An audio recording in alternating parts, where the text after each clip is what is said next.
Hi, welcome back to Office Hours with Dr. Doug. We're here with professional trader Charles Poliacof for our fourth segment of Inside the Trader's Mind. Charles, you've been a great sport. Thanks for trudging through all this. My pleasure. Today we're going to talk about managing your risk. Okay. Critical factors to success. We touched about it on part 2 when we talked about the mental game. Hopefully we'll get into more of that maybe in a bonus segment later. But right now, managing your risk. How do you think about managing your risk as a trader? And also, how do you go about figuring out to size your trades up or size them down as the market moves?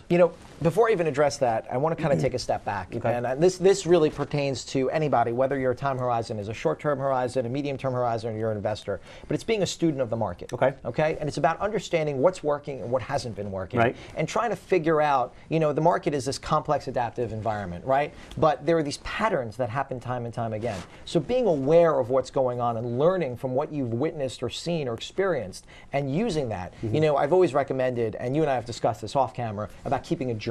Right. Sort of like just keeping a track of what's been working for you, what hasn't been working for you, what you've used in the past. Now, to talk about risk, a lot of it I base on, sort of what's worked for me recently and what's not worked for me recently. Right. So, we've talked about other types of trades in the past. Let's talk about the reversion of the mean trade that I spoke about in the last segment. Okay. If I find that trade isn't working, I may continue to do it, right, but I will bring my size much, much smaller. Let me ask you a question right there. So how do you know that critical point of it's not working right now or it's stopped working, it's something that's going to start getting paid?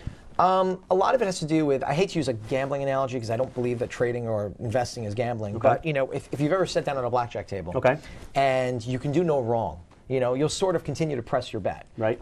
It's the same thing with sort of trading. When things are working, you want to really try and push the envelope as much as you can, but still maintaining your controls and disciplines. It doesn't mean things are working, so let me just throw my discipline. But wait a second, a lot of traders say to themselves, I'm up money, I don't want to give it back, I'm afraid, so I don't want to press when I'm up, I want to start to get conservative and hold it back. But are you abandoning your discipline by being afraid? Well, obviously as a trader, that's the answer is yes, then you're doing the wrong thing. Okay. You have to be as robotic as you possibly can. As soon as you become emotional with investing or with trading, it's game over. I can name you times. There have been several times in Warren Buffett's career that he's been down 67% of his portfolio. I don't know what happens behind closed doors, but these people continue to maintain their discipline. So it's the same thing with a professional trader. You have to maintain your discipline. So to keep and we've talked about discipline before, but to keep the emotions out of that game, would you say that and certainly as a coaching strategy, I have traders look at the objective analysis, like a scientist, think about the process, the fundamentals behind the trade, why they put it on the first time, why they're still in it, and the question I have them ask themselves is, if I had nothing on right now, what would I do? Right. And that's a very important question, actually. It's a good point to make, because one thing we didn't touch upon, another segment that I would like to touch on, is when people lose their discipline completely. And that's because,